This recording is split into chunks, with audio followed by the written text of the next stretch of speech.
If I say, "What time is it?" there is an 80% chance that you're going to respond with summertime, and that says a lot about both of us. High School Musical was a wild phenomenon when it was released back in the early 2000s.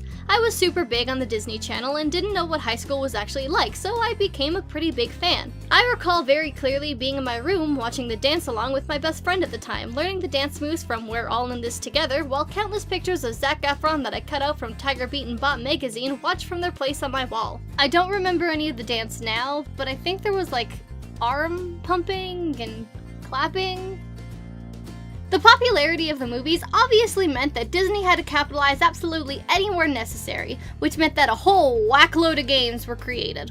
There were actually 3 DS games made, but I currently only have this one in my possession. So it's time to relive some pretty horrible early preteen memories and play High School Musical: Makin' the Cut.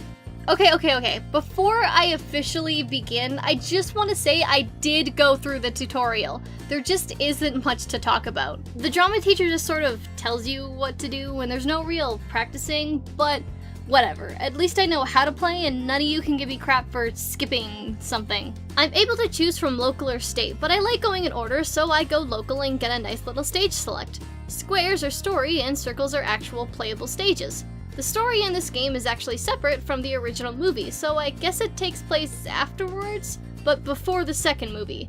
I hope the other 2 games aren't like this because I am not about to create a High School Musical timeline. Anyways, apparently there's some sort of competition called the Best Youth Musical in America that this lovely lady, Sharpay, has signed a cast up for. And the game does not let you forget that it is wacky to have basketball players in the group. Seriously, even in the instruction booklet, they remind you that even the basketball players are signed up. Can you believe it? The 6 now must practice their butts off if they want to make it to state.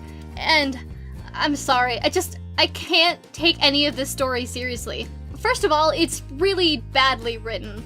Like it's some 10-year-old's first High School Musical fanfiction or something. Second of all, look at those faces! I do not remember them being this creepy. Like, all of the girls are at least normal looking, but the guys?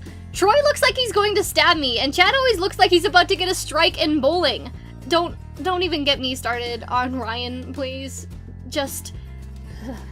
They don't look that bad in the movie. They're just some really super unflattering pictures. Like, we can be honest here, they aren't good pictures, okay?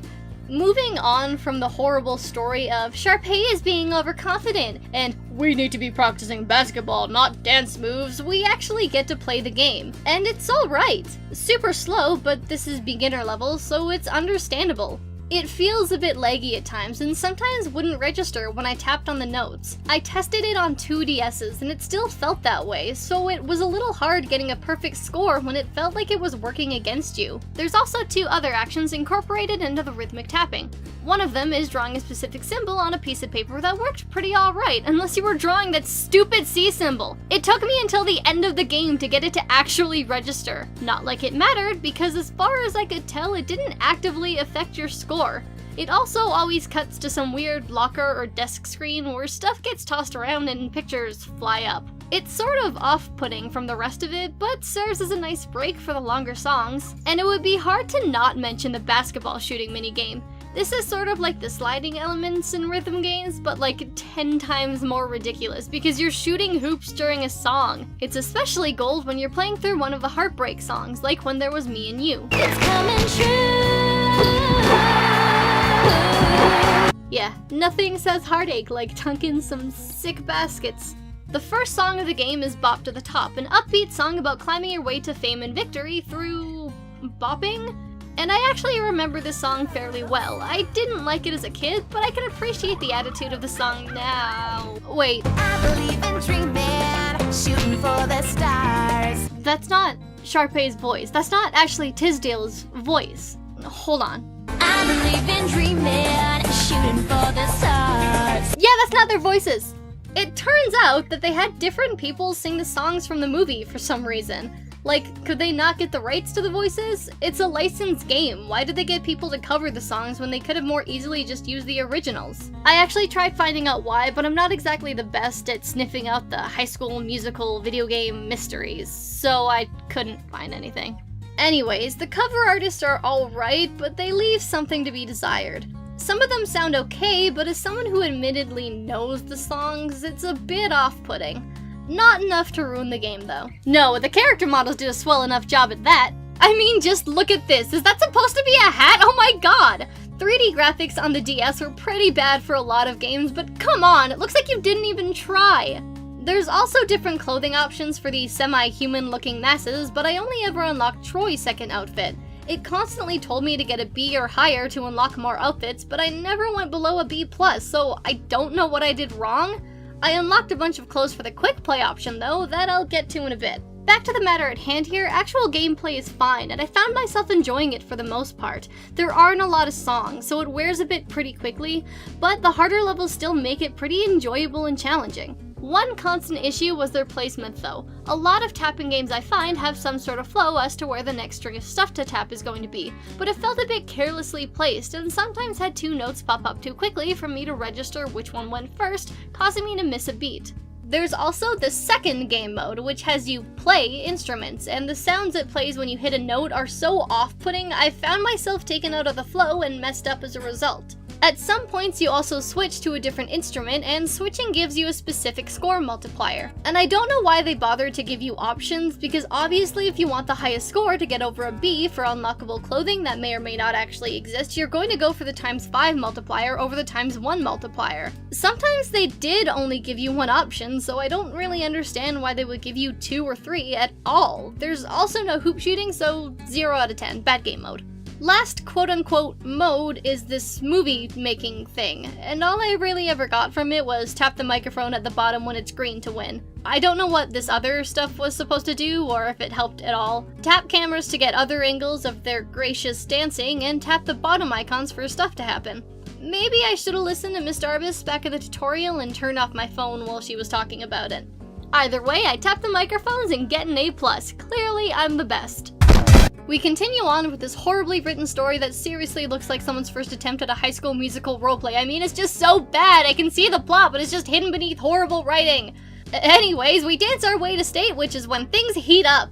According to Taylor, Chad apparently doesn't want to be in the BYM competition, but Troy argues against that idea. Something's up with the Chadster over here. Then they head on over to the lava springs? Oh, wait, hold on. That's in the second movie. Like, I remember the movies well enough to know that the Lava Springs Resort was exclusive to the second movie. And Sharpay says they're back?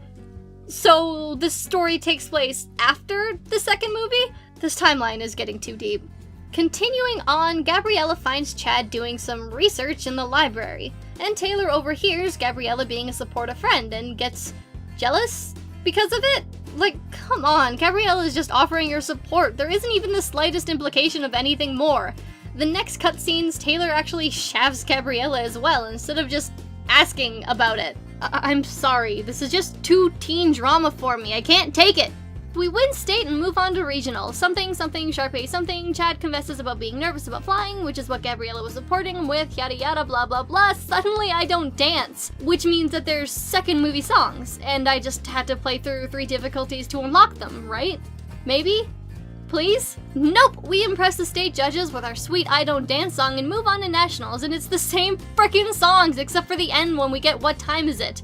We don't even get the best song in High School Musical 2, Gotta Go My Own Way. This is awful! Gotta Go My Own Way is #1 in like the top 10 greatest High School Musical songs. If it were up to me, it would also be 2, 3, 4, 5, 6, 7, 8, 9, and 10. It is the epitome of heartbreaking teen sadness, and don't you lie to me, because if you like this song, you tried singing both parts, you can fight me on this. Honorable mentions goes to Bet On It, and the 2 actually playable songs, I Don't Dance and What Time Is It, and another mention to Gotta Go My Own Way because it's in my list and I can do what I want. The lack of the best song ever aside, we win nationals and Troy suggests Gabriella become the next director because she was nice to her friends, I guess. The storyline was super basic, but it gave me something to look forward to in between the repetitive songs, and although they were overplayed, at least they were semi-good.